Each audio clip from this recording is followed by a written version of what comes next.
Hey, HTDA, and in this guide I'm not just going to show you how you actually build your own ship and what you should be looking out for, I'm also going to show you how you can turn your starting ship with a minimal investment into a powerhouse that will last you for a very long time into the game.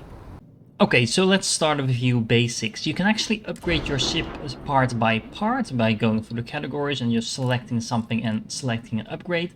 However, I don't recommend doing this until you actually have a complete layout of your ship that you like. Once you do have that, this is actually a very straightforward way of just upgrading the parts that you already have, since you're probably going to look at straight upgrades anyway, but until that you have, well, basically the layout that you want, I recommend staying away from this.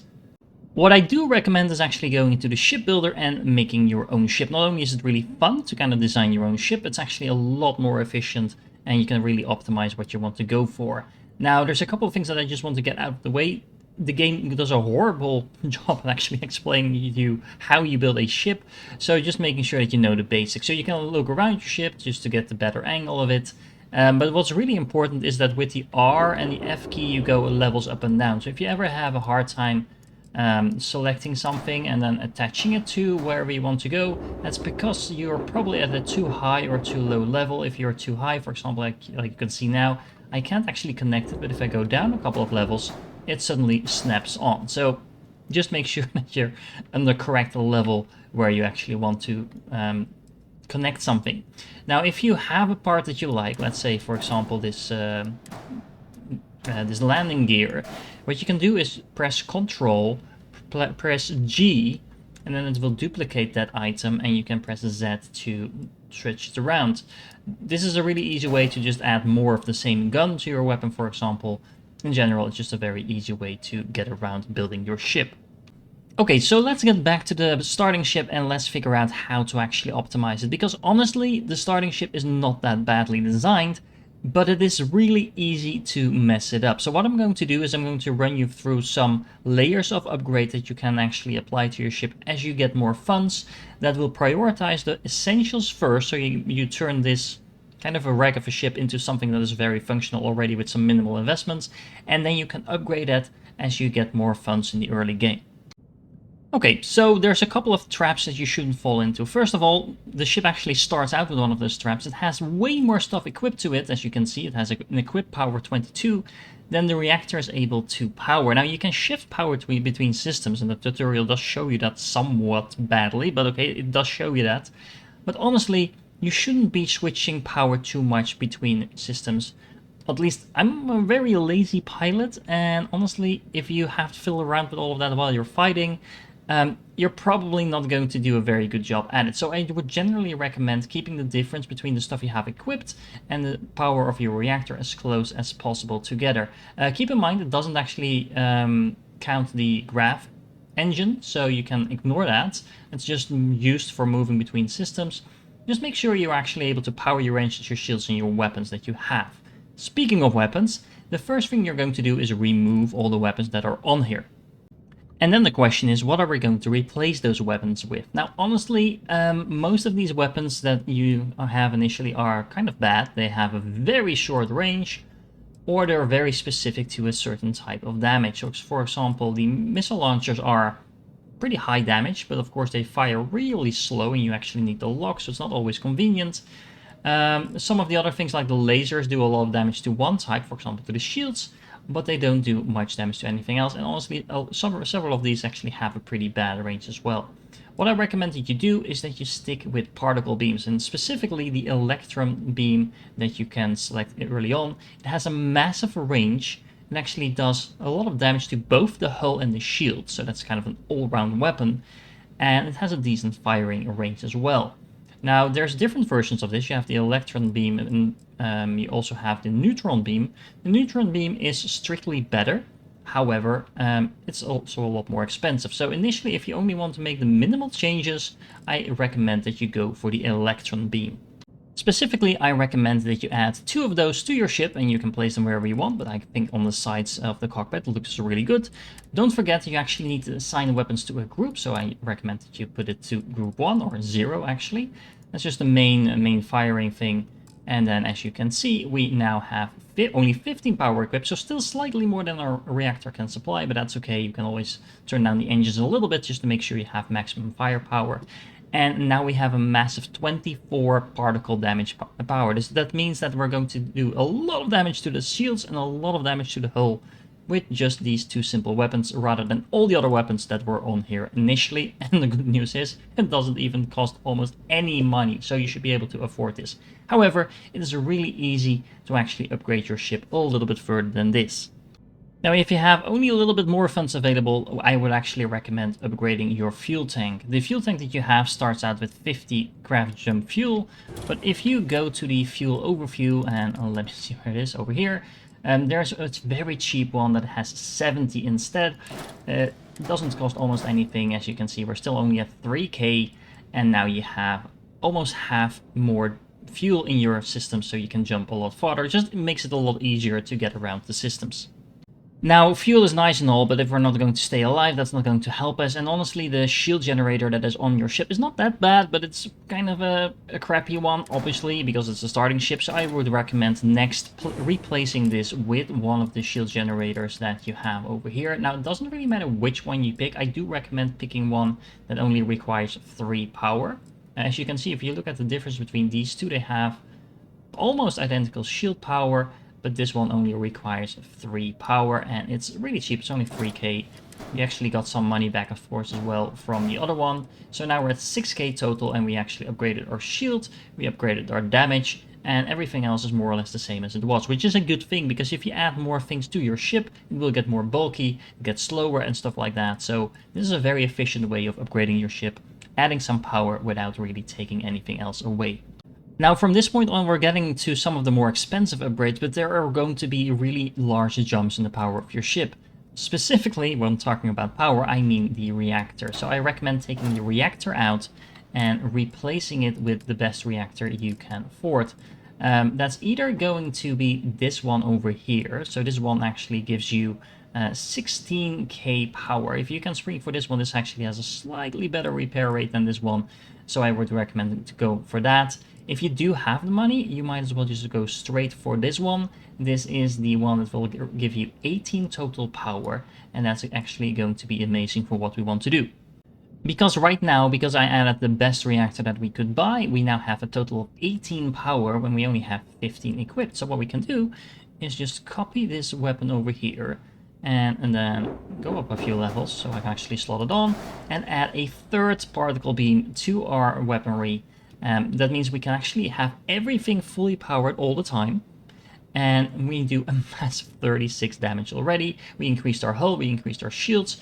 The mobility is a little bit low, but this is actually almost equivalent to the ship that we started out with. It packs a lot more punch, and it has better defense on top of that. Now, if you would stop here, you have a very nice upgrade to your ship already, but if you have a little bit more funds to spend, I recommend upgrading the engines. Honestly, these engines are pretty good, but you can sell them and just take them off, of course, and then replace them with the engines that are...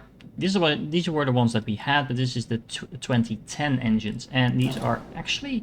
They only look like they are a little bit better than the other ones, but if you actually equip them, like I'm doing right now, of course, you'll see that they actually increase your mobility by a lot.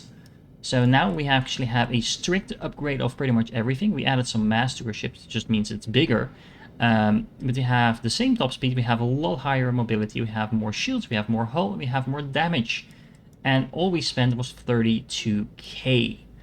Now, this is a massive, massive, massive upgrade. 32k is not that few coins, although honestly, you'll get those credits really, really quick if you just do a couple of missions, and this ship is going to last you a very long time. From this point on, if you just focus on upgrading your weapons, remember, I didn't put the best weapons on here just yet, you're going to have a lot of fun, do a lot of damage, do a lot of quests, without ever having to worry about your ship ever again.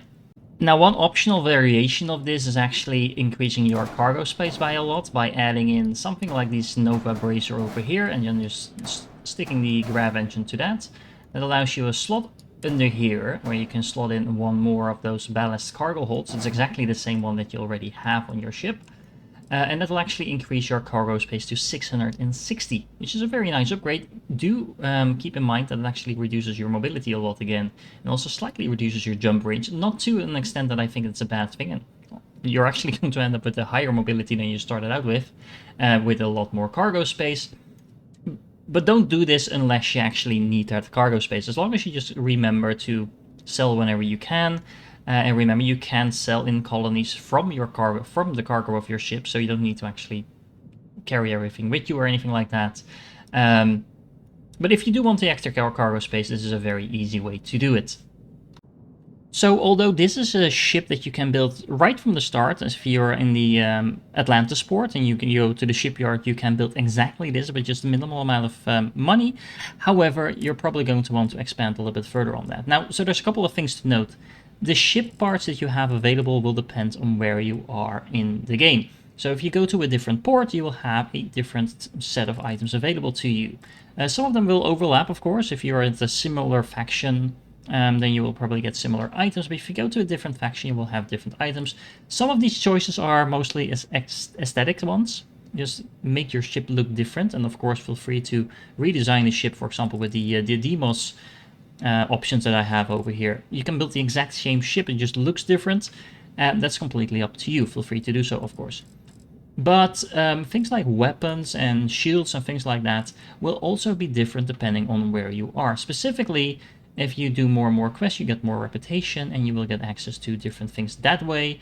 And as you can see, you sometimes also need skills in order to unlock certain items. Now, it's also worth to keep in mind that the items also have a class. Right now we have only class A items equipped.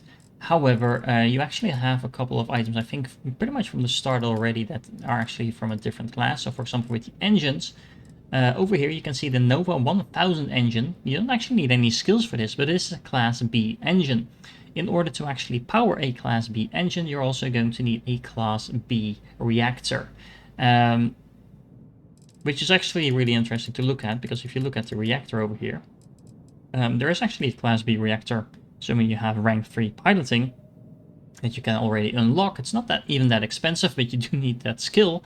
It's actually generating less power than the engine that we have right now, the reactor that we have right now, sorry. But that will actually allow you to equip rank B equipment. Things like, for example, let me go to the weapons over here.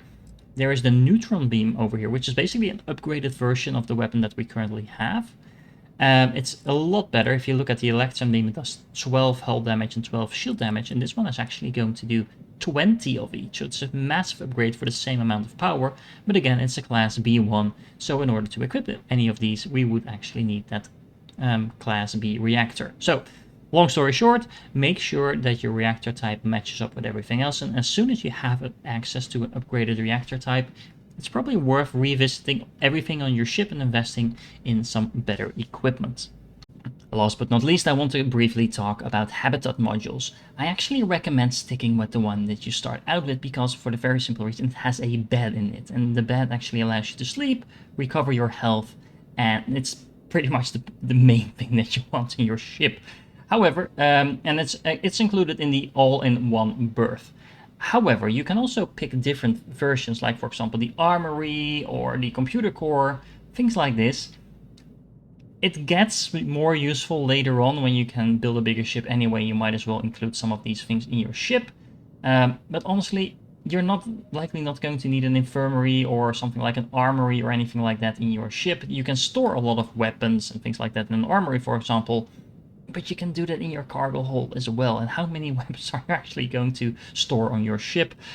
Well, you might store a lot of weapons on your ship, I don't know. But honestly, you're probably not going to need that. Adding a couple of these modules to your ship is going to add a massive amount of weight to your ship and clunkiness to your ship, and it's probably not going to be worth it in the long run. So keep your ship as small as possible and make sure it's armed properly, it's moving properly, and don't overdo it on these modules.